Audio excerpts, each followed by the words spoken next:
महापरमहंसाय स्वादित चरण कमल चिन्ह मकरंदाय भक्तजन मानस निवासाय श्री रामचंद्राय नमः।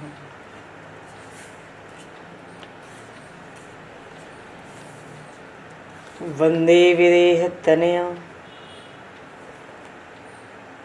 पदपुंडरीकं केशौरसौरभसमाहत योगिचेतं हन्तुं प्रतापमनिशं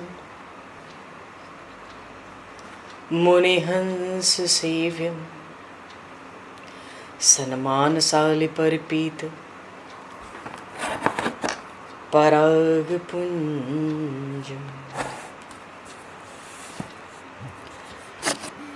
यत्र यत्र रघुनाथकीर्तनं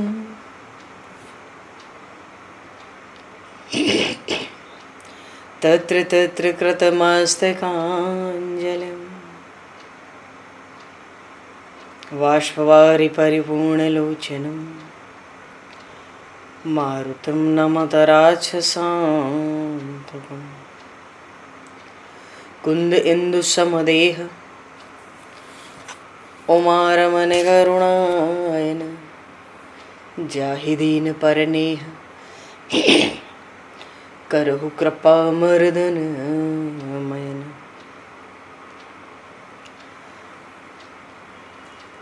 प्रहलाद नारद पराशर पुंडरीक व्यासे अम्बरीश शुक शौनक भीष्म दालभान रुक्मांगद अर्जुन वशिष्ठ विभीषणादीन एतानहं परम भागवतान् नमामि।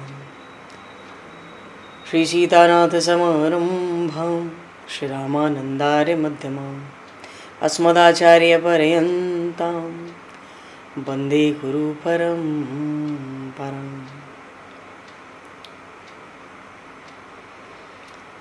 वर्णानामर्थ संज्ञानां रसानां छन्दसामपि मंगलानां च कर्तारो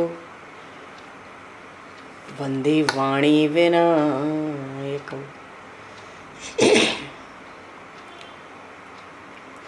नान्यास्पृहा रघुपते हृदये स्मदीये सत्यं वदामि च भवान् किलान्तरात्मा भक्तिं प्रयक्ष रघुपुङ्गवनर्वरां मे कामादिदोषरहितं कुरु मानसं च।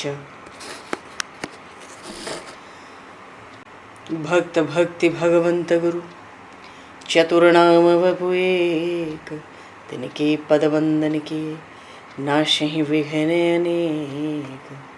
बंधु तुलसी के चरण जिनकी न्यो जग काज कल समुद्र घोरत लगो प्रगट्यो सप्त जहान। श्री गुरु चरण सरोज रज निज मन मुकुर सुधार वर्णो रघुवर विमल यश जोदायक फलचार। हरिशरण श्री राम जय राम जय जय राम श्री राम जय राम जय जय राम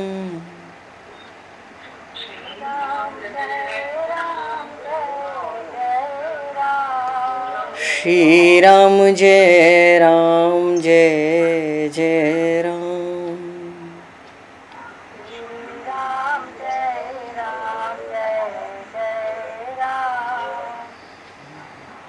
जय सिया राम जय जय हनुमान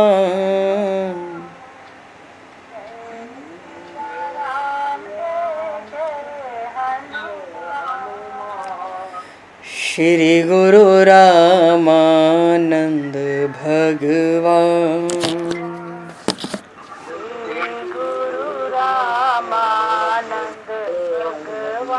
श्री गुरु रामानंद भगवान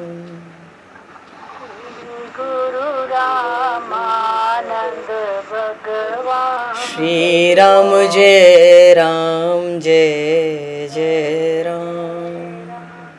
श्री राम जय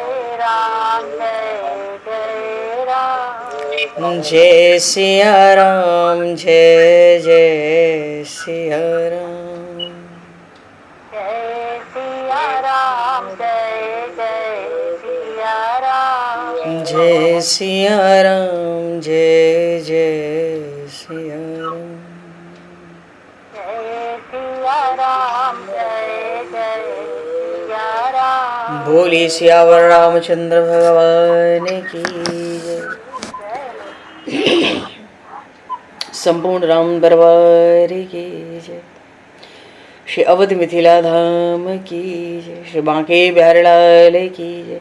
84 कोस ब्रजमंडल धाम की जय। श्री रामचरितमानस जी महाराज की जय। श्रीमन्नाम महाराज की जय। श्री पंडरीनाथ भगवान की जय। कली पावन अवतार गोस्वामी तुलसीदास जी महाराज की जय। सब संतन की जय, सब भक्तन की जय, समस्त वैष्णवन की जय, समस्त पूर्वाचार्य चरणन की जय, समस्त संप्रदाचार्यन की जय। श्री सद्गुरुदेव भगवान की जय। गंगा मैया की जय, जमुना मैया की जय, सरजू मैया की जय, गौ माता की जय, तुलसी माता की जय, पृथ्वी माता की जय, एकाशी महारानी की जय। जय जय श्री सीताराम, जय जय श्री राधेश्याम। नमः पार्वती पते हर हर महादेव। हरिशरणम। अनंत कोटि ब्रह्मांड नायक सर्वेश्वर पूर्ण परात्पर ब्रह्म असंख्य कल्याण गुणगणलय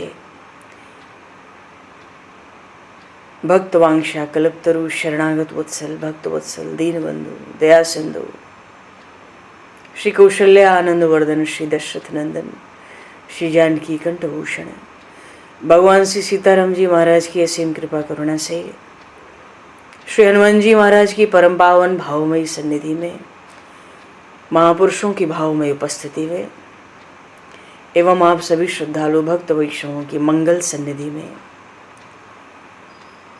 मानव जीवन का सर्वोत्कृष्ट फल भगवत गुणगान भगवत कथा का आनंद हम सभी श्री राम कथा के माध्यम से प्राप्त करने जा रहे हैं। सर्वप्रथम आप सभी भक्त जनों के श्री चरणों में भगवत भाव से सादर वंदन सादर नमन। आप सभी को यथा योग्य जय सिया राम, जय जय श्री राधे हरि श्याम, जय श्री राम।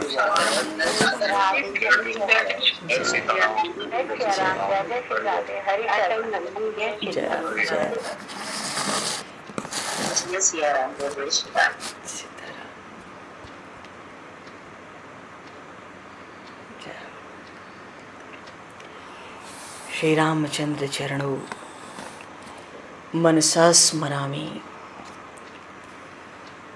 श्री रामचंद्र चरणों वचसा गृणामि। श्री रामचंद्र चरणों शिरसा नमामि। श्री रामचंद्र चरणों शरणं प्रपद्ये। माता रामो मत्पता रामचंद्रः, स्वामी रामो मत्सखा रामचंद्रः, सर्वस्वं मे रामचंद्रो दयालुर्, नान्यं जाने नैव जाने न जाने। मंगलम कौशलेन्द्रस्य महनीय गुणालये, चक्रवर्ती तनुजाय सार्वभौमाय मंगलम।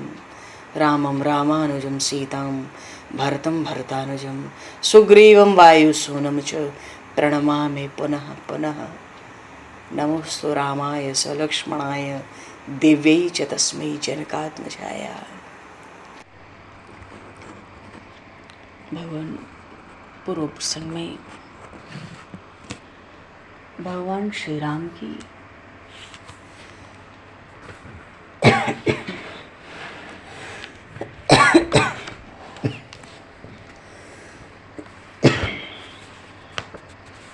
और श्री सुग्रीव जी महाराज की बड़ी सुंदर मित्रता हुई।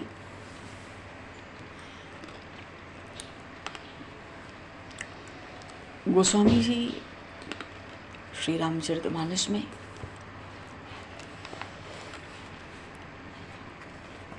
कहते हैं कि हनुमान जी महाराज ने भगवान श्री राम को सुग्रीव जी का परिचय कराया था।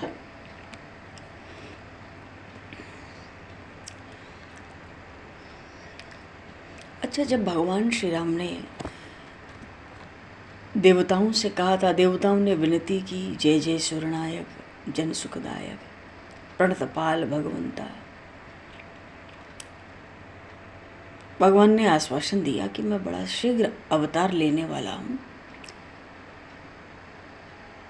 उस समय ब्रह्मा जी ने सब देवताओं को आज्ञा दी, भालू बानर का रूप धारण करके जल्दी पृथ्वी पर जाओ और प्रभु की सेवा का समय आवे उसके लिए इंतजार करो, जाओ अपने अपने स्थान बना लो।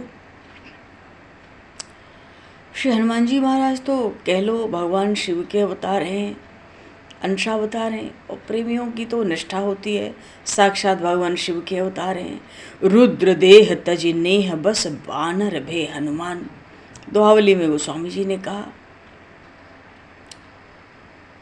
आकाशवाणी तो हुई थी कि तुम ही लाग धरी हूँ नरवे का, अनसन सहित मनुज अवतारा, ले हूँ दिनकर बंश उदारा, नारद बचन सत्य सब करी हूँ, तरह तरह से।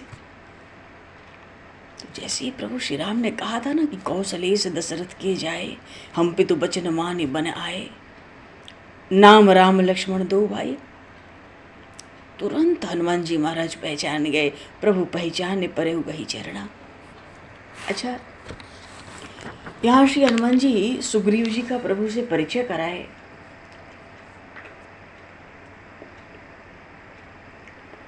अब सुग्रीव जी तो भयभीत है, पता तो है नहीं कि बात क्या हो रही है।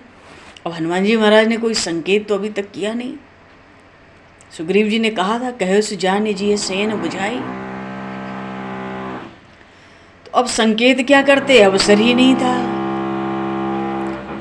तो हनुमान जी महाराज ने दोनों जनों को, प्रभु श्री राम लक्ष्मण को अपनी पीठ पर चढ़ा लिया, मानो दोनों भाइयों को पीठ पर चढ़ाकर सुग्रीव जी को इशारा किया, अरे ये तो ऐसे अनुकूल हैं हमारे कि बस हम तो इनको कंधे पर लेके आ रहे हैं। बोले श्री हनुमान जी महाराज की जय। कंधे पर बिठा लिया, दोनों तरफ दाहिनी और प्रभु श्री राम, क्या दिव्य झांकी है। बाईं ओर श्री लक्ष्मण जी महाराज लेकर उड़ते हैं। अब तो प्रभु को कहीं पैदल चलना नहीं था।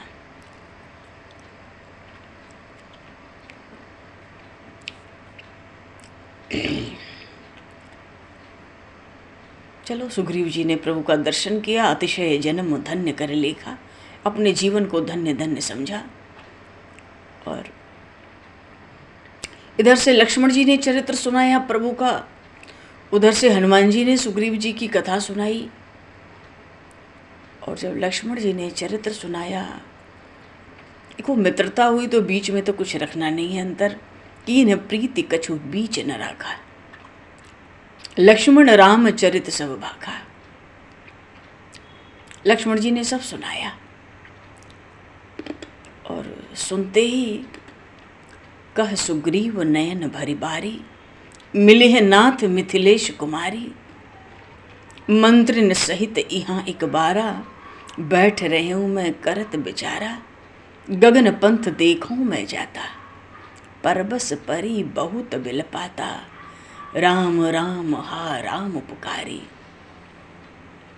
हम ही देख दी नहीं पट डारी। मित्रता हुई, सुग्रीव जी को भी बड़ा आनंद हुआ, बड़ा सुख हुआ।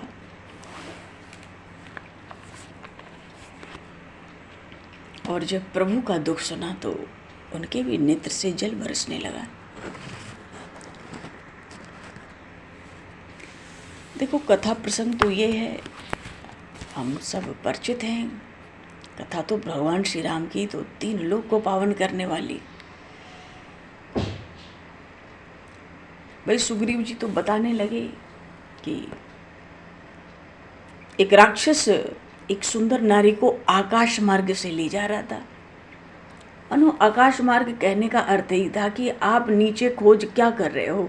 अरे नीचे से वो गई नहीं, वो तो आकाश मार्ग से गई, तो आपको खोज के चिन्ह कहाँ मिलेंगे? नहीं मिलेंगे। पर सुग्रीव जी कहते हैं मैंने उनको देखा, गगन पंथ देखी मैं जाता, परबस पड़ी, बड़ा विलाप करती जाती। उस नारी ने जब हम लोगों को ऋषिमुख पर्वत पर देखा तो सब आभूषण नीचे फेंक दिए, मेरे पास रखे हैं, उन्हीं के होंगे ऐसा अनुमान करता हूं, खोल के तो देखा नहीं। प्रभु ने आभूषण मंगाए और आश्चर्य हुआ, नेत्रों से प्रेम बरसने लगा। अरे ये तो श्री जानकी के आभूषण है, चंद्रहार कर्णपूर। लक्ष्मण जी से प्रभु ने तरह तरह से पूछा, देखो ये पहचानो ये पहचानो, पर लक्ष्मण जी तो कभी श्री जानकी माता के चरणों के ऊपर दृष्टि नहीं ले गए, और चरणों तक भी दृष्टि इसलिए ले गए क्योंकि नित्य प्रणाम करते थे। वो चरण कमल श्री लक्ष्मण जी महाराज के आराध्य थे। वो तो कहते हैं ना हम जानामि केयूरे ना हम जनामि कुंडले नूपुरे तो भी जानामि नित्यम पादाभिवंदनात्, और तो कोई कारण नहीं है। प्रभु ने कुछ विलाप किया उस प्रसंग में। सुग्रीव जी समझाने लगे, चिंता मत करो, मैं मदद करूंगा,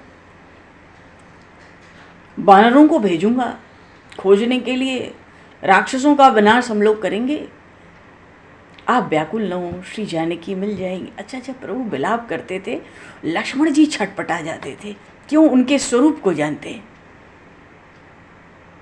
शीशा बता रहे उनके स्वरूप को जानते हैं, उनको लगता है ये क्यों करते हैं विलाप, पर भगवान की तो वही गति होगी जो उस समय भक्त की है। श्री जानकी माता विलाप बंद करें तो प्रभु का विलाप बंद हो, वो बंद करती नहीं है शोक वाटिका में, दिन रात तो प्रभु का विलाप चलता रहता है।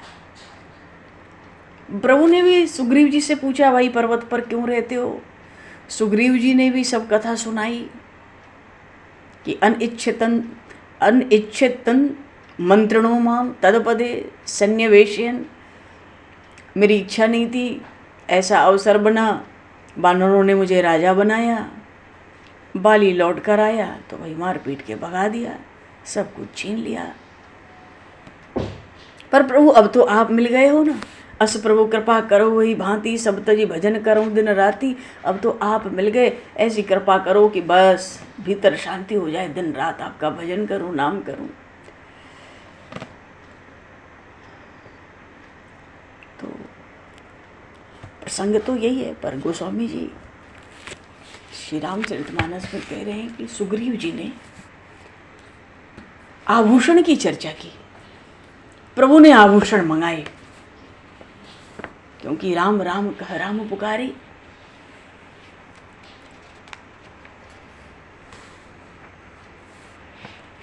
सुग्रीव जी प्रभु से कह रहे थे कि हे नाथ, जैसे आज मैं ऋषिमुख के शिखर पर हूँ, ऐसा ही मैं एक दिन बैठा था तो आकाश से किसी नारी का क्रंदन, करुण क्रंदन सुनाई पड़ा।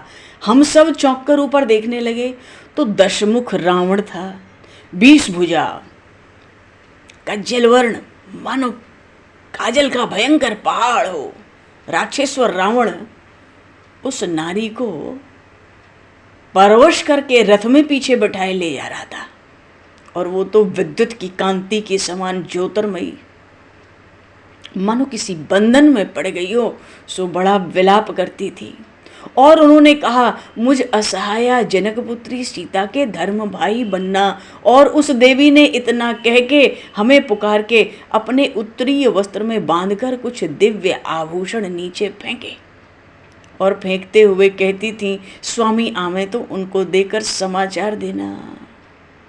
इतना सुनते ही प्रभु व्याकुल हो गए, कहाँ है वो वस्त्र? बड़े आतुर प्रभु पूछते हैं, कहाँ है वो वस्त्र, वो आभरण कहाँ हैं?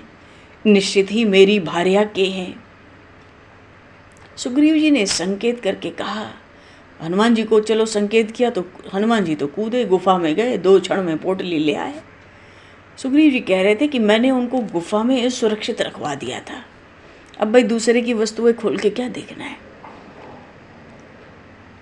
और जैसे ही प्रभु ने, हनुमान जी महाराज ने वो पोटली दी, प्रभु तो व्याकुल हो गए, हा सीते हा जनक नंदिनी, हा जनक नंदिनी। मानो उस पोटली को हृदय से लगाकर प्रभु श्री राम क्रंदन करने लगे। अब लक्ष्मण जी को तो ये दृश्य सहन होता नहीं, पर उनको करना पड़ता है। उनको लगता है जब ये व्याकुल हो, इनके स्वरूप का इनको स्मरण कराओ कि आप कौन हो। लक्ष्मण जी हाथ जोड़कर सामने खड़े हो गए। अभी तक तो हमारे सामने विलाप करते थे, अब ये सबके बीच में विलाप करेंगे। पोटली खोल के देखी भी नहीं, अब मालूम है पोटली वही है, खुली भी नहीं। प्रभु विलाप कर रहे हैं, विलाप ही नहीं क्रंदन करने लगे। क्योंकि सुग्रीव जी ने कहा ना, राम राम कह भई बिल पाता, परबस परी भई बिल पाता, राम राम कह राम पुकारी। अब प्रभु भी हासीते पुकारने लगे, क्रंदन करने लगे। लक्ष्मण जी झट हाथ जोड़कर सामने आ गए। कहते हैं हे प्रभु, अब आपको ये वानर श्रेष्ठ तो सहायक के रूप में प्राप्त हो गए। आप धैर्य धारण करें। इतना भी बड़ा साहस करना पड़ता था लक्ष्मण जी को कहने में।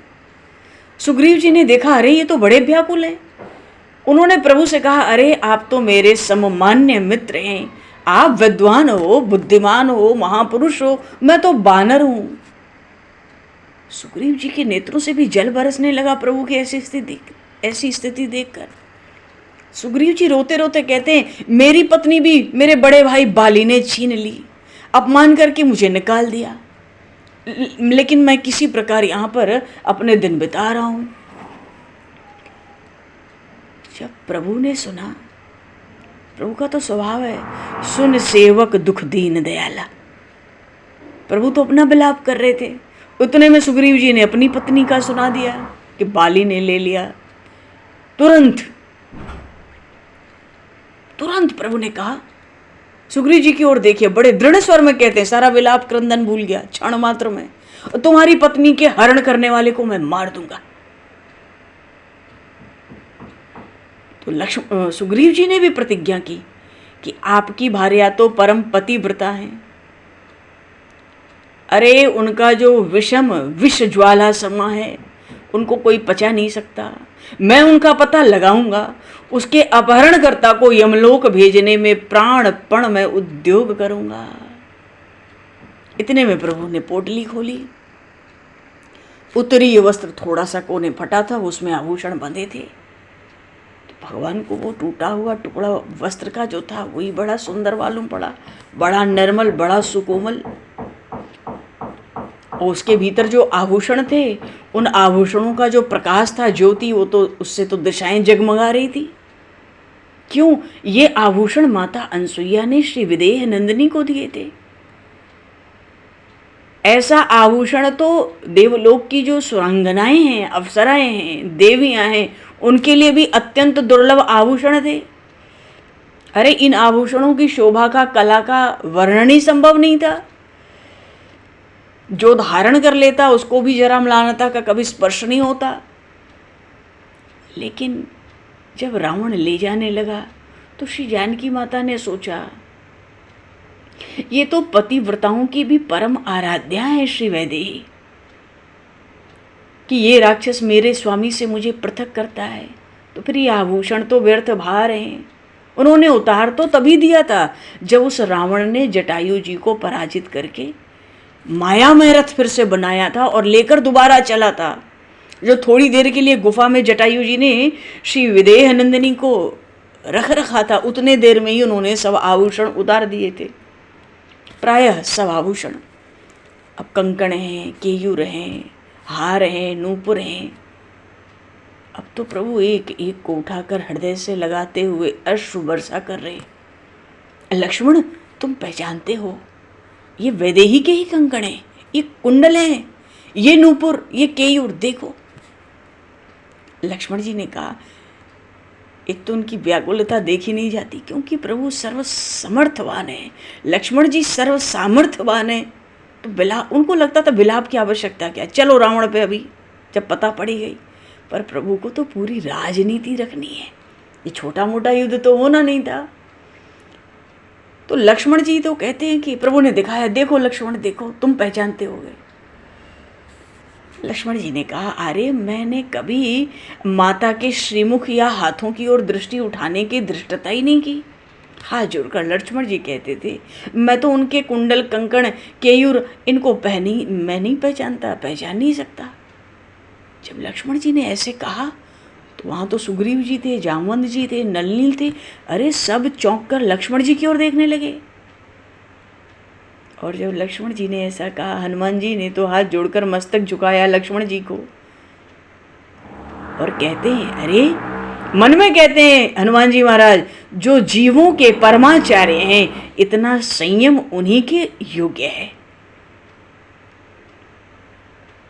हनुमान जी महाराज तो जानते हैं भैया, शेषा अवतार अनंतावतार साक्षात विराजमान है। 9 खंड हैं, एक खंड में शेषावतार शंकरषण भगवान इष्ट हैं और वहां शंकर भगवान उनके पुजारी बन के उनकी सेवा करते हैं विधि पूर्वक। ये लक्ष्मण जी महाराज तो भगवान शिव के भी इष्ट हैं। हनुमान जी ने तुरंत मस्तक झुकाया, अरे जीवों के परमाचार्य हैं, इतना संयम आपके ही योग्य है। वन में सदा साथ रहना, सब मंत्री सोचने लगे सुग्रीव जी के, अरे वन में सदा साथ रहते हैं और सदा सेवा में और सदा आदेश का पालन, पर दृष्टि कभी मुख तो दूर हाथों के कंकण तक भी नहीं गई। दृष्टि नित्य ही इनकी नीचे बनी रही, चरणों तक ही सीमित रही। जब ऐसा लक्ष्मण जी ने कहा तो राम जी ने भी चौंक कर लक्ष्मण जी की ओर देखा और देखकर प्रभु कहते हैं, तुम कुछ नहीं पहचानते? लक्ष्मण जी ने कहा, पहचानता हूं आर्य। हाथ जोड़िए लक्ष्मण जी महाराज ने और जो नूपुर थे उन नूपुरों को मस्तक झुकाकर प्रणाम किया और लक्ष्मण जी कहते हैं, नाथ मैं इन नूपुरों को पहचानता हूँ। मैं अपनी आर्या के श्री चरण जो मेरे आराध्य हैं उनमें नित्य नित्य प्रणाम करने के कारण मैं उन श्री चरणों के आभूषण इन नूपुरों से भली भांति परिचित हूँ। आज ये नूपुर ऐसे लगते हैं कि मेरी उन आर्या के चरणों से अलग होकर मुझे तो बिल्कुल कांतिहीन रोते हुए से मालूम पड़ते हैं ये नूपुर। लक्ष्मण जी का हृदय व्याकुल हो गया।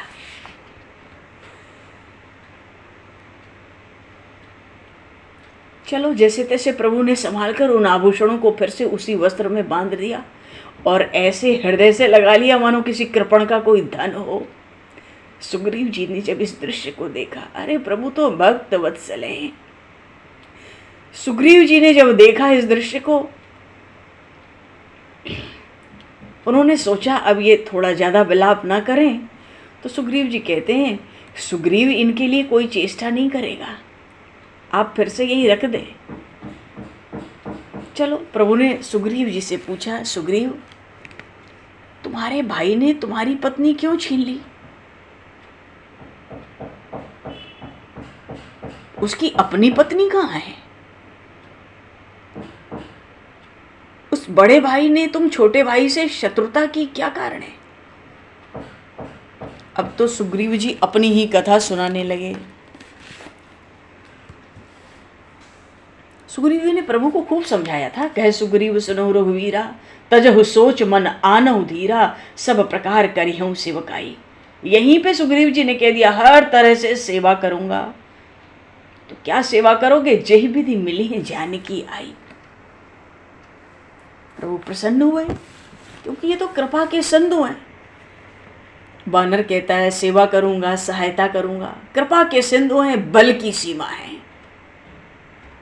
प्रभु जब प्रसन्न हुए तो उन्होंने भी पूछा, कारण कवन बसहु बन मोह कहु सुग्रीव, क्या कारण है वन में रहते हो तुम?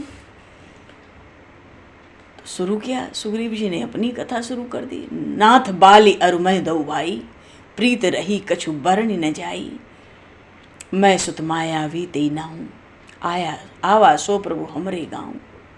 अर्धरात्रिपुर द्वार पुकारा, बाली रिपुबल सह न पारा, धावा बाली देखी सो भागा, मैं पुनि गयों बंधु संग लागा। सुग्रीव जी पहले परिचय देते हैं, अपनी जन्म कथा सुनाते हैं। क्या कहते हैं? भगवान से कहते हैं कि आदि भगवान नारायण के नाभि कमल से ब्रह्मा जी प्रकट हुए और उन ब्रह्मा जी के संकल्प से एक बानर प्रकट हुआ, एक उपदेवता, बानर उपदेवता है। ब्रह्मा जी ने अपने संकल्प से एक वानर प्रकट किया, वो वानर रीछ और बानरों दोनों का अधिपति बना दिया गया। कि भाई जितने रीछ और बानर आगे होंगे तुम सबके अधिपति होगे। तो ब्रह्मा जी ने जो एक बानर प्रकट किया था उसका नाम रखा था रीक्ष रजा। मानो सुग्रीव जी पहले अपना परिचय देते हैं, भाई की शत्रुता की कथा बाद में, पहले अपना परिचय बोले। उनका नाम ब्रह्मा जी ने रीक्ष रजा रखा। तो ब्रह्मा जी के संकल्प से कुछ ही समय में वो जो ऋक्ष रजा था उसका शरीर पीछे स्त्री के रूप में परिवर्तित हो गया। देखते ही देखते अब तो वो सर्व मनोहर नारी दिखती है। देवराज इंद्र उस रूप को देखकर मोहित हो गए, यहाँ तक कि सूर्यदेव भगवान भास्कर भी मुग्ध हो गए। तो देवराज इंद्र की दृष्टि उस सर्वमोहिनी स्त्री पर पड़ी, उसके बालों पर, केश पर पड़ी, और सूर्यदेव की दृष्टि उसके कंठ पर पड़ी, कंठ पर। तो बोले मुग्ध होकर दृष्टि डाली तो जो इंद्र की दृष्टि केशों पर पड़ी तो वहां से बाली का जन्म हो गया संकल्प मात्र से, और सूर्यदेव की दृष्टि उसके कंठ पर पड़ी तो मुझ सुग्रीव, ग्रीव का अर्थ है ये कंठ, मेरी उत्पत्ति हो गई। और हम दोनों को जन्म दे के वो जो ऋक्ष रजा थे वो फिर से पुरुष हो गए। उन्होंने अपने बड़े पुत्र बाली को, क्योंकि वो केश से प्रकट हुआ ऊपर से, और तो उस बाली को ऋक्ष और बानरों का अधिपति बना दिया और खुद तो ब्रह्मलोक चले गए। और सुग्रीव कहते हैं कि हम दोनों भाइयों में बड़ा प्रेम था। बाली का विवाह परम सुंदरी तारा से हुआ, वो नित्य कन्या है, उनका हमेशा कन्या का ही स्वरूप रहता है तारा जी का। बाली ने उनसे विवाह किया, पाणी ग्रहण किया विधिपूर्वक, और मेरा विवाह तो वानरराज सुषेण की जो पुत्री थी रुमा उनके साथ हुआ। हे प्रभु, बाली बहुत धार्मिक है पर उसमें सहन शक्ति नहीं है, बड़ा अहंकारी है। पर हे नाथ, आपसे कहता हूं बाली के बल की कोई सीमा नहीं है। प्रभु ने सुग्रीव जी की ओर देखा, अच्छा कैसा बल है बाली का ये बताओ। तो सुग्रीव जी कहते हैं कि बाली प्रतिदिन चारों दिशाओं के जो समंदर हैं, चारों दिशाओं के समंदर पे जाकर नित्य सुबह वो संध्या तर्पण करता है। एक समय की बात हुई कि रावण दिग्विजय कर रहा था, और दिग्विजय करते करते रावण किष्किंधा आया।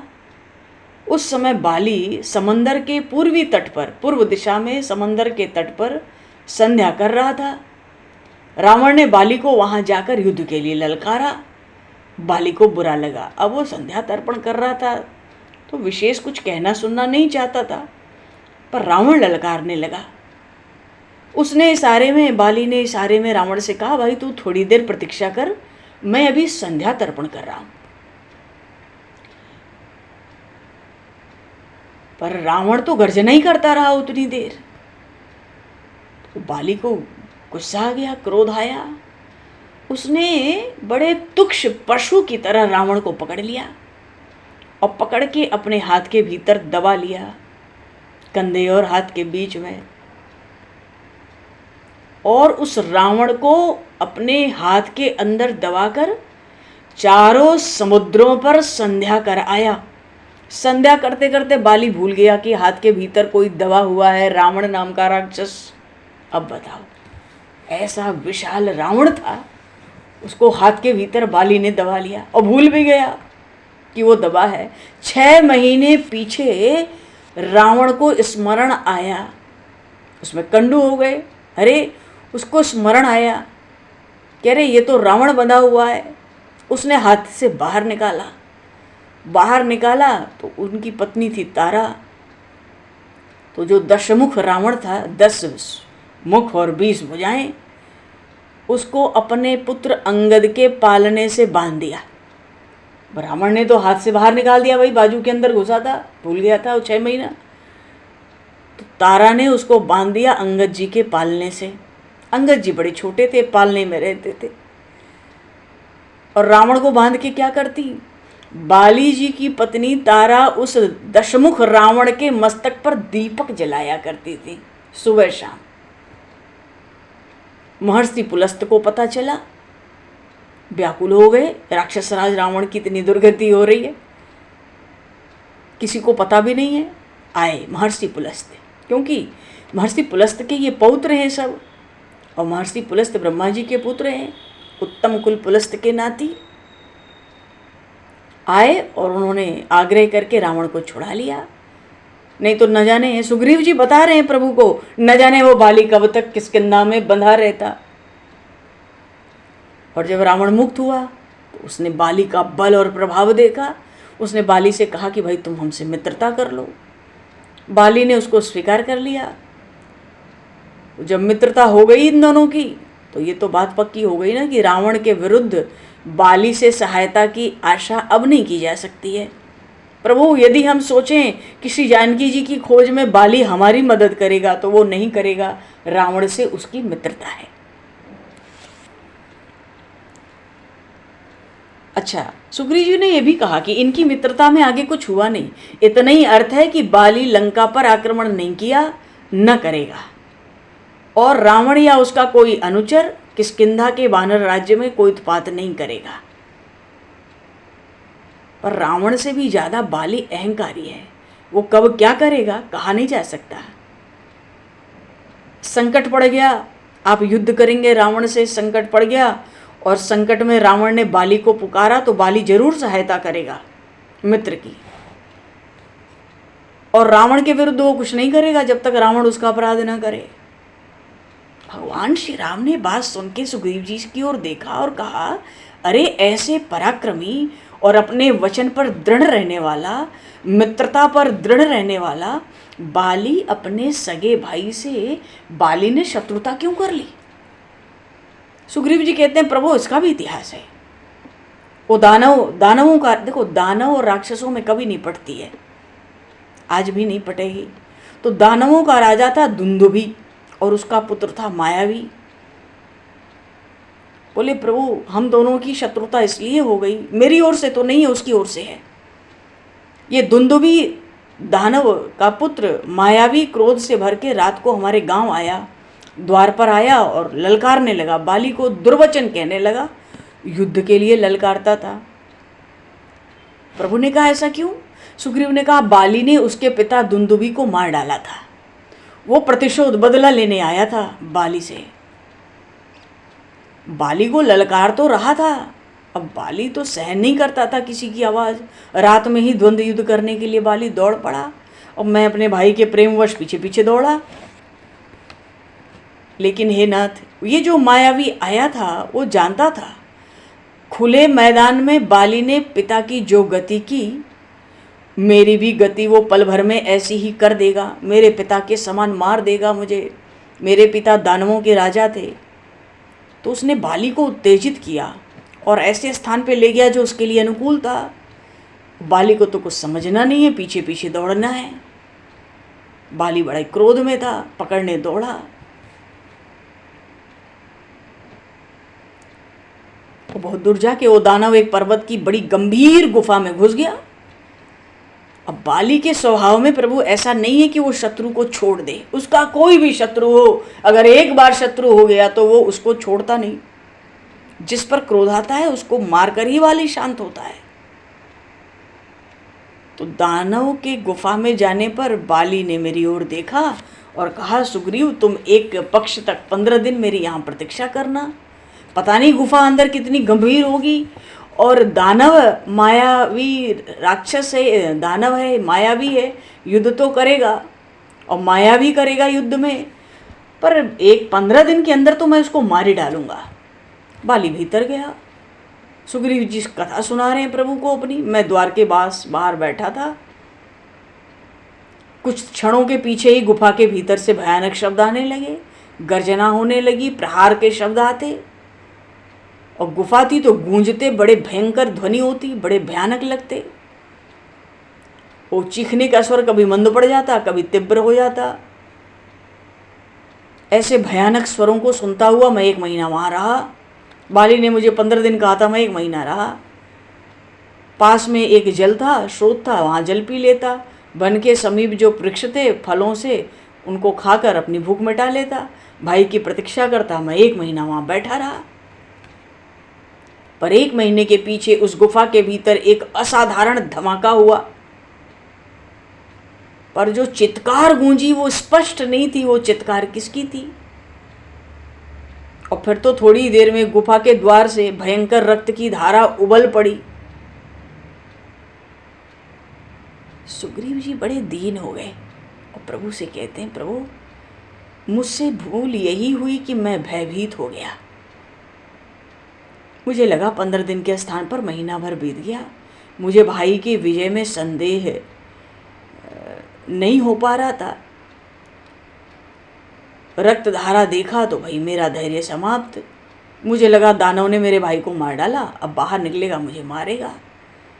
मुझसे जितनी बड़ी शीला उठाई गई मैंने उठाया और गुफा का द्वार बंद कर दिया। अपने नगर में किष्किंधा में मैं भाग आया, क्योंकि नगर से बाली जब युद्ध के लिए जा रहा था तो उसने कह दिया था सबसे कि मेरी खोज करने की पीछे कोई आवश्यकता नहीं है। तो बाली ने तो इसलिए कहा होगा कि भाई झटपट मार के आ जाऊंगा। तो सब लोग तो प्रतीक्षा कर रहे थे आतुरता से। सुग्रीव जी पहुंचे तो मंत्रियों ने भाई अनुमान किया कि दानव ने बाली को मार दिया तो अब वो किष्किंधा पर आक्रमण करेगा। उससे पहले कि राजा बना लो, जिससे कि हम लोग किसी की आज्ञा पालन करें और फिर युद्ध करेंगे। क्योंकि सिंहासन तो 2 घड़ी भी सूना नहीं रहना चाहिए, खाली नहीं रहना चाहिए। दानवों की दृष्टि पड़ चुकी है। ये दानव ने बाली को मारा, अब यहीं आएगा सुग्रीव को राजा बनाओ। क्योंकि राजा का नेतृत्व हो तभी तो संगठन होता है। राजा को तुरंत सुग्रीव जी को सबने मिलकर तुरंत राजा बना दिया, राज सिंहासन पर बैठा दिया। पर सबका अनुमान व्यर्थ था। सुग्रीव जी कहते, हे नाथ, बाली तो 2 घड़ी में ही आ पहुंचा और आया तो मुझे सिंहासन पर देखते अत्यंत क्रुद्ध हो गया। और मैंने वो शिला लगा दी थी, बड़ी भारी चट्टान गुफा के द्वार पर। तो उसने, उसको बड़ा क्रोध था उस बात का भी। उसने मुझे मार देने का पूरा प्रयत्न किया।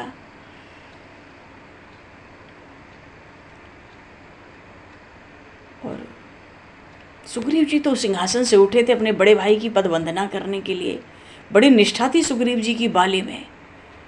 पर उस बाली ने तो इनको उठाकर पटक दिया और घूंसों से मारने लगा। सुग्रीव जी कहते हैं, नाथ, यदि मैं भागता नहीं तो उस दिन वो मुझे मार ही डालता।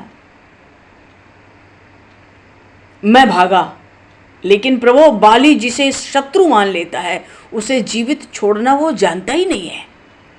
वो मेरे पीछे दौड़ा। भागते भागते बाली का क्रोध और बढ़ गया। बाली अपने मंत्रियों से को आदेश दे रहा था कि ये जो लोभी सुग्रीव है, ये भातृद्रोही है, इसकी सब संपत्ति मेरे राजभवन में पहुंचा दो, इसकी पत्नी को भी मेरे अंतःपुर में पहुंचा दो, इसका जो भवन है उस पर अधिकार कर लो, मैं इसको मार दूंगा। सुग्रीव जी ने इतनी बात बाली के मुंह से सुनी कि मंत्रियों को उसने आदेश दिया। अब तो भैया सुग्रीव जी प्राण बचाने के प्रयत्न में पूरे देश में चारों ओर भागते फिरे।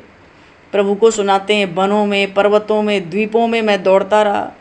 जनपदों से दूर रहता था। किसी जनपद में जाऊंगा, भीड़ भाड़ में तो गति कम हो जाएगी, बाली पकड़ लेगा। और एक बार पकड़ लेगा तो मैं जानता था बाली मुझे मार ही डालेगा। ऐसे भयभीत हो गए सुग्रीव जी भागने की बात कह के, मानो अभी भी चारों ओर देखने लगे। प्रभु श्री राम सामने, फिर भी सुग्रीव जी इधर उधर देख रहे हैं, बाली अभी ना आ जाए कथा सुनाते सुनाते। पर सुग्रीव जी प्रभु से कहते हैं, प्रभु ये सृष्टिकर्ता ब्रह्मा जी की कृपा थी कि दौड़ने में बाली से मेरा वेग ज़्यादा था, वो मुझे पकड़ नहीं पाया। लेकिन जिस प्राणी के पीछे मृत्यु पड़ी रहती है, ऐसे ही बाली मेरे पीछे पड़ा था। मुझे बैठने की भी फुर्सत नहीं हुई। मैं थक कर गिर जाता यदि ऐसे ही अधिक दिन और दौड़ता। जब मैं निराश हो गया, व्याकुल हो गया, तो मैं किष्किंधा की ओर दौड़ा और ऋष्यमुख पर्वत पर पहुंचा। और यहाँ पहुंचकर मुझे मानो प्राण का दान मिल गया। सुग्रीव जी कहते हैं, हे नाथ, हे मित्र, भय के कारण मैं ये भूल गया था कि बाली इस पर्वत पे शाप के कारण नहीं आ सकता। मैं तो भूल गया था, पर जब मैं ऋष्यमुख पर्वत पर चढ़ गया तो जब बाली ने मुझे देखा तो बड़े क्रोध से कहा, दूर से ही देखूंगा कि तू कब तक इस पर्वत पर दुबका रहता है। तब मुझे भी स्मरण हो गया, अरे हाँ, ये वही पर्वत है जिस पर बाली को आने का श्राप मिला है। अब मुझे एक सुरक्षित स्थान मिल गया, तब से मैं इसी पर्वत पर हूँ। और मेरी विपत्ति के ये भाई, ये चारों मंत्री मेरे पास आ गए, ये मेरे साथ ही रहते हैं। इनकी उदारता है, नहीं तो निर्वासित सुग्रीव इनको दे ही क्या सकता है। बड़ी कृतज्ञता प्रकट करते हुए सुग्रीव जी अपनी मंत्रियों की ओर देखते हैं, हनुमान जी महाराज की ओर, जामवन जी की ओर, नल नील, मैं क्या दे सकता हूँ इनको। पर यहाँ रह के भी मैं सदा डरता रहता हूँ। बाली शत्रुता कभी भूलता नहीं, वो कभी भी मुझे किसी को मारने के लिए भेज सकता है। आपको देखकर मुझे लगा बाली ने तो नहीं भेजा। आप दोनों को देखकर भी मुझे शंका हो गई थी। लक्ष्मण जी थोड़ा मुस्कुराकर कहे, सारी कथा, अब इतने भयभीत हैं, उन्होंने अपने तरीके से सब कथा सुनाई। लक्ष्मण जी थोड़ा मुस्कुराकर कहते हैं सुग्रीव जी से, बाली का किसके शाप से इस पर्वत पर आना वर्जित हुआ है? किसने शाप दिया बाली को कि वो यहां नहीं आ सकता? सुग्रीव जी कहते हैं, अब देखो ये कथा ये हो ही जाए। सुग्रीव जी कथा सुना ही रहे प्रभु को। सुग्रीव जी कहते हैं लक्ष्मण जी से कि महाराज, मैंने जिस मायावी दानव की कथा आपको सुनाई ना, जो गुफा में ले गया बाली को, उसके पिता थे दानवों के राजा दुंदुभी। वो बहुत बलवान था। दुंदुभी भैंस के रूप में वो रहता था, समुद्र में घुस जाता था तो समंदर भी छोटे से तालाब की तरह, सरोवर की तरह उसको मालूम पड़ता था, और थोड़े से छोटे से सरोवर की तरह समंदर को वो मथ डालता था। समंदर व्याकुल हो जाता था, ऐसा उस दुंदुभी का बल था। और भैंस बनके वो अपने सींग पर पर्वतों को उठाकर यहाँ से वहाँ फेंक दिया करता था। और एक बार तो वो हिमालय से युद्ध करने पहुँच गया। पर्वतराज हिमालय ने देखा, अब ये मुझे तहस नहस कर, ये दुंदुभी दानव की कथा है।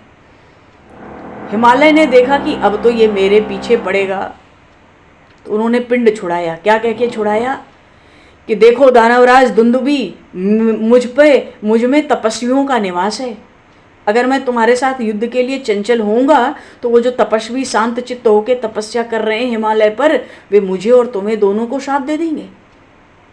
अगर तुम्हें युद्ध की इच्छा है तो तुम वानरराज बाली के पास जाओ और उससे युद्ध करने के लिए किष्किंधा जाओ। मैं बताता हूँ, वो तुम्हारे समान बलवान है, बड़ा शूरवीर है। हिमालय ने तो अपना पिंड छुड़ा लिया। वो तो सिंह पर लेके सारे पर्वतों को इधर उधर फेंकता, समंदर को मथ डालता, छोटे से जलाशय की तरह त्राही त्राही कर दी थी उसने। तो भैंसे के रूप में ही दौड़कर वो दुंदुभी भी किष्किंधा आया, बाली को युद्ध के लिए ललकारा, फुफकार मारता। जो किष्किंधा का द्वार था, राजद्वार, उसी को गिराने लगा। अब तो बाली के नेत्रों में रक्त आ गया और दौड़ा। बाली ने उसके सिंग पकड़े, दानव को पटक दिया और उसको देखो अब बाली का बल कितना था। ऐसे बलवान दुंदुभी को बाली ने सिंग पकड़ा, क्योंकि भैंसे के रूप में आया था, और उसको घुमाया और इसी ऋष्यमुख पर्वत के उसी भाग में फेंका जहाँ जिस भाग में तलहटी में महर्षि मतंग का आश्रम है। आज भी महर्षि मतंग का आश्रम, अब भगवान तो माता शबरी के पास से आ ही रहे थे, उनको पता ही था कि इसी ऋष्यमुख पर्वत की तलहटी में महर्षि मतंग का आश्रम था। एक और बहुत विशाल था ऋष्यमुख पर्वत का क्षेत्र भी। तो बोले जब उसने उठाकर उसको घुमाकर दुंदुभी दानव को फेंका तो पर्वत पर गिरने से उस दानव का शरीर फटकर चिथड़े हो गया। उसके शरीर से रक्त की धारा चल पड़ी और उस रक्त की धारा के कुछ बूंद उड़े तो महर्षि मतंग के संपूर्ण आश्रम को दूषित कर दिए। महर्षि मतंग के आश्रम में उसकी रक्त की बूंदें पड़ने लगी। तो महर्षि मतंग को तो क्रोध आना ही था। उन्होंने पूछा कि आश्रम में ये रक्त के बिंदु कैसे गिर रहे हैं। उन्होंने ध्यान करके देखा, तुरंत पता पड़ गई, बाली ने इस दानव का वध करके उठाकर फेंका, उसको होश नहीं है, और मेरे आश्रम को इसके रक्त से इसने दूषित किया। महर्षि मतंग ने श्राप दे दिया कि अब से, आज से यदि बाली इस पर्वत के ऊपर आएगा या बाली का कोई पक्ष लेने वाला शुभ चिंतक भी इस ऋष्यमुख पर्वत के 1 योजन क्षेत्र में, 1 योजन का अर्थ हो गया 4 कोस, 7-8 मील, इतने उसके आसपास के भी इतने घेरे में कोई आएगा तो वो तत्काल प्राणहीन हो जाएगा, उसकी मृत्यु होगी। कोई पक्ष लेने वाला आएगा, इस प्रवेश में आएगा, वो पत्थर बन जाएगा, पाषाण बन जाएगा ऋष्यमुख पर्वत पर। महर्षि मतंग इतने उदार कि उन्होंने ये श्राप दिया। इसकी खबर भी उन्होंने अपने शिष्य को बाली के पास भेजा, किष्किंधा, कि जाओ बाली को खबर कर दो, ऐसा ना हो कि अनजाने में वो आ जाए ऋष्यमुख पर्वत और मर जाए, या उसका कोई शुभ चिंतक आ जाए, पाषाण बन जाए 1 योजन के भीतर आकर। तो महर्षि मतंग बड़े उदार थे, उन्होंने एक तपस्वी भेजा बाली के पास, और उसने जाकर बाली को इस शाप की सूचना दे दी कि तुम्हें शाप मिल चुका है, तुमने दानव दुंदुभी का वध किया, उठाकर उसको फेंका, उसके चिथड़े हो गए, उसके रक्त महर्षि मतंग के आश्रम पर गिरे थे, उनका आश्रम दूषित हुआ, उन्होंने तुझे शाप दिया। तब से, सुग्रीव जी कहते हैं, तब से बाली या उसका कोई पक्ष लेने वाला इस ऋष्यमुख क्षेत्र, इसके आसपास के क्षेत्र में भी प्रवेश नहीं करता। इसलिए हे नाथ, जब मैं इस ऋष्यमुख पर्वत पर भाग आया तो दूर से ही बाली ने मुझे कहा, देखता हूँ तू कब तक यहाँ दुबका रहेगा, पर मैं यहाँ से आज तक नहीं गया। पर मुझे फिर भी विश्वास नहीं होता कि बाली मुझे मारने का प्रयत्न त्याग देगा। मैं इस पर्वत से नीचे उतरता ही नहीं हूँ, सदा ही शंका में भयभीत रहता हूँ। मैं राज्य नहीं चाहता था, मैं तो अपने बड़े भाई का अनुगामी था, सेवक था। मैंने भ्रम से ही तो उस गुफा के द्वार पर शिला रखी थी, और मंत्रियों ने मेरी इच्छा न होने पर भी मुझे सिंहासन पर बैठाया था। और बाली जब सकुशल आया, उसको देखकर मुझे बड़ी हार्दिक प्रसन्नता हुई। राज्य तो बाली का था ही, मैं तो जीवन भर का उसका सेवक होकर रहना चाहता था। लेकिन बाली ने तो मुझे प्रभु 2 शब्द कहने का भी अवसर नहीं दिया, वो मेरे प्राण का शत्रु हो गया। और ये हनुमान बैठा है, इससे पूछो। इन हनुमान जी ने पीछे से बाली को समझाने का प्रयत्न किया था कि आपके अनुज जो सुग्रीव हैं वो निर्दोष हैं। बाली ने इस हनुमान से कहा, मैं उसका नाम नहीं रहने दूंगा संसार में। बाली के नेत्रों से अंगारे बरसने लगे, दांत पीसने लगा। इसी हनुमान से बाली ने कहा, देखूंगा कि चूहे की तरह वो कब तक ऋष्यमुख पर्वत पर छिपा रहता है, मैं उसके संबंध में कोई चर्चा भी नहीं सुनना चाहता। ये हनुमान बैठा है, ये हनुमान रुष्ट हो गया, मेरे पास आ गया उस दिन से। फिर कौन ऐसे बाली से कुछ कहने का साहस करेगा जाकर। सुग्रीव जी का स्वर अत्यंत दीन हो गया।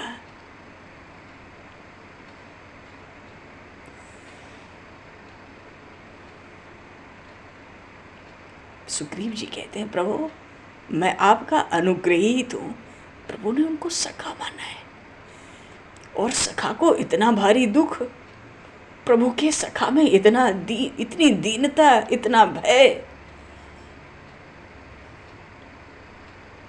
सुग्रीव जी कहते हैं, आपने अनुग्रह तो मुझ पर किया है, पर आप धीरे धीरे समझ लोगे कि मैं आपके योग्य मित्र नहीं हूँ।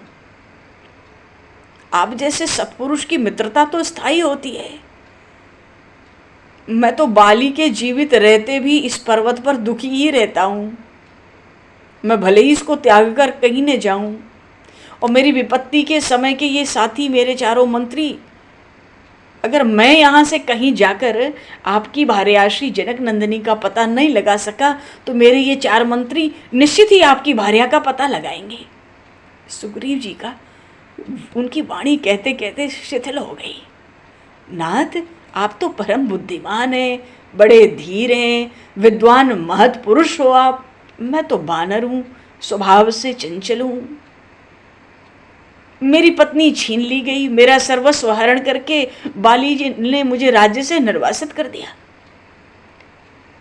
शत्रु सदा मुझे मार देने के प्रयत्न में है। नाथ, आप मेरी अवस्था समझ सकते हो। मैंने आपसे कुछ छुपाव नहीं किया, कोई दुराव नहीं किया।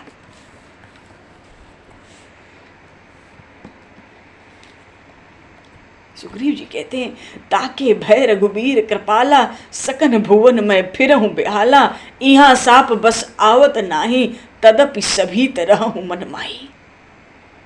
फिर भी डरता हूं। और जब इतनी दीनता, इतना भय देखा प्रभु ने सुग्रीव जी का, सुने सेवक दुख दीन दयाला, सुनि सेवक दुख दीन दयाला, फरकी उठी द्वे भुजा विशाला, फरकी उठी। उस बाली को मारने के लिए भगवान की बलिष्ठ भुजाएं फड़फड़ा उठी। अपने सेवक, अपने शरणागत, अपने मित्र के दुख को देखकर, वो तो दीन बंधु हैं, दीनानाथ हैं, दीन जनतारक हैं, दीन वत्सल हैं। भुजाएं प्रभु की फड़फड़ा उठी। प्रभु ने सुग्रीव जी से कहा, सुन सुग्रीव मारी हूं बाली ही एक ही बाण, ब्रह्म रुद्र शरणागत गए न उबरे प्राण। मित्र, तुम चिंता ना करो, एक ही बाण से बाली को मारूंगा। वो ब्रह्मा की, शिव की, किसी की भी शरण ले, किसी की भी वो शरण ले, ब्रह्म रुद्र शरणागत गए न उबरे प्राण। पर ब्रह्मा हो या शिव, उसके प्राणों की रक्षा कोई नहीं कर पाएगा। बाली है, सुनो सुग्रीव मारी हूं बाली एक ही बाण। अरे जे न मित्र दुख होई दुखारी, तिन्हि बिलोकत पातक हारी। भगवान तो दीन वत्सल है, दीन बंधु है। भगवान का कोई शरणागत हो, भक्त हो, प्रेमी हो, भगवान तो दीन किसी को देख ही नहीं पाते, तभी तो दीन बंधु दीन वत्सल है। तुरंत प्रभु ने बिना सोच विचार के, अरे इतनी कथा क्या कम थी, अभी और भी कथा है। अभी तो सुग्रीव जी भगवान के बल की परीक्षा करेंगे, क्योंकि बाली का बल सुग्रीव जी की दृष्टि में असीम और अपार है। वो दुंदुभी जो समुंदर को त्रास देता था, पर्वतों को इधर उधर गेंद की तरह फेंकता था, हिमालय को उसने कुपित कर दिया। उसने कैसे कैसे हिमालय पर्वत ने इससे जान छुड़ाई। उस दुंदुभी को इसने सिंह पकड़ के घुमा के फेंक दिया, चिथड़े चिथड़े करके, खड़े खड़े बाली ने।